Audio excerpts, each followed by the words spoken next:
2027ની ગુજરાત વિધાનસભા ચૂંટણીને આડે હવે ગણતરીનો સમય બાકી રહ્યો છે, ત્યારે કોંગ્રેસ પક્ષ અત્યારથી જ એક્શન મોડમાં આવી ગયું છે।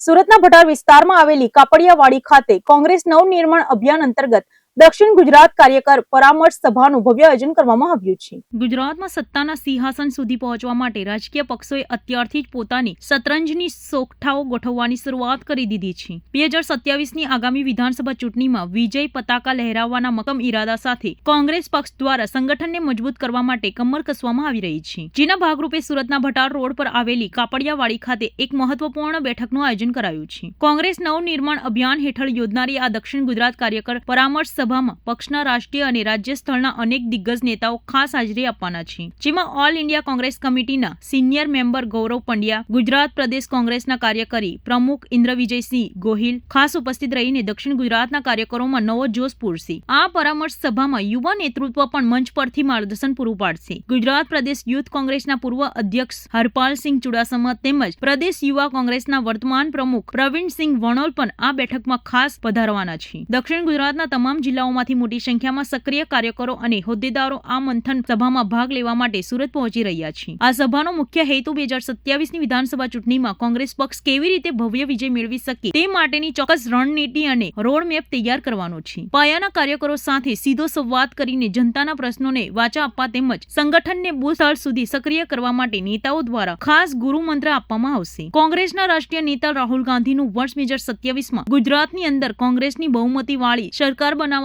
જે સ્વપ્ન છે તેને સાકાર કરવા માટે આ નવનિર્માણ અભિયાનને અત્યંત મહત્વનું માનવામાં આવી રહ્યું છે। ભટાર ખાતે યોજનારી આ પરામર્શ સભા આગામી ચૂંટણી માટે કોંગ્રેસના પ્રચાર અને સંગઠનની દિશા નક્કી કરશે તે ચોક્કસ છે। આ બાબત હાઈકમાન્ડના ધ્યાન ઉપર લાવીને એનું ચોક્કસ નિરાકરણ લાવી શકાશે। ભાઈ મકસૂદ મિર્જાને પણ હું છેલ્લા 25 વર્ષથી NSYના માધ્યમથી કાર્ય કરતા હતા ત્યારથી પરિચિત છું। જીવનના બહુમૂલ્ય વર્ષો પણ કોંગ્રેસ પાર્ટી માટે એમણે આપેલા છે। ત્યારે પરિવારની અંદર કોઈ પણ વિષય હોય તો એને ચર્ચા કરીને ચોક્કસ સોર્ટ આઉટ કરી શકાતો હોય છે। આ કોંગ્રેસ નવનિર્માણ અભિયાનની જરૂર શું પડી?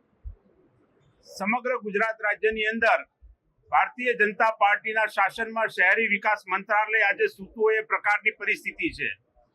સુરતની અંદર તક્ષશિલા કાંડ બને, વડોદરાની અંદર હરણી બોટ કાંડ બને, મોરબીની અંદર ઝુલતાપુરના કિનારાનો બનાવ બને, આ તમામ પ્રકારની પરિસ્થિતિ ઊભી થવા છતાં રાજકોટની અંદર TRP ગેમ ઝોન કાંડની અંદર પણ યુવાનોએ 500 ડિગ્રી ટેમ્પરેચરની અંદર પોતાનો જીવ ગુમાવ્યો હોય, પરંતુ આ તમામ પરિસ્થિતિઓ છતાં પણ કોંગ્રેસ પક્ષ આ જગ્યાએ જે પ્રકારનો દેખાવ થવો જોઈએ નથી થયો, એની જવાબદારી અમે સ્વીકારીએ છીએ। પરંતુ આવનારા દિવસોની અંદર એવું શું નવનિર્માણ કરીને વધારે સારો દેખાવ કરી શકાય એની ચર્ચા કરવા માટે કાર્યકરો સાથે ઉપસ્થિત થયા છીએ। સમગ્ર ગુજરાત રાજ્યની અંદર જુદા જુદા બેનર નીચે કોંગ્રેસના કાર્યકરોને પ્લેટફોર્મ આપવાના કોંગ્રેસના આગેવાનો પ્રયત્ન કરતા હોય છે। ક્યારેક કોઈ આગેવાન જન યોદ્ધાના માધ્યમથી કોંગ્રેસના કાર્યકરોને પ્લેટફોર્મ આપીને એમની વાત સાંભળવાનો પ્રયત્ન કરતા હોય છે। ક્યારેક કોઈ આગેવાન પરિવાર સંગમના નામેથી કાર્યકરોને બોલાવીને એમની વાત સાંભળવાનો પ્રયત્ન કરતા હોય છે। આજે નવનિર્માણ અભિયાનના માધ્યમથી કોંગ્રેસના કાર્યકરોને આમંત્રણ આપવામાં આવ્યું છે। જે કોઈ કાર્યકરો અહીંયા ઉપસ્થિત છે, ઘણી મોટી સંખ્યામાં, વિશાળ સંખ્યામાં તમામે તમામ દક્ષિણ ગુજરાતમાંથી 35 વિધાનસભામાંથી કોંગ્રેસ પક્ષના અગત્યના આગેવાનો આવ્યા છે। સૌનું અમે સ્વાગત કરીએ છીએ અને જે નથી આવ્યા, જે સાથે નથી, એમને પણ સાથે લાવવાનો પ્રયત્ન કરશું।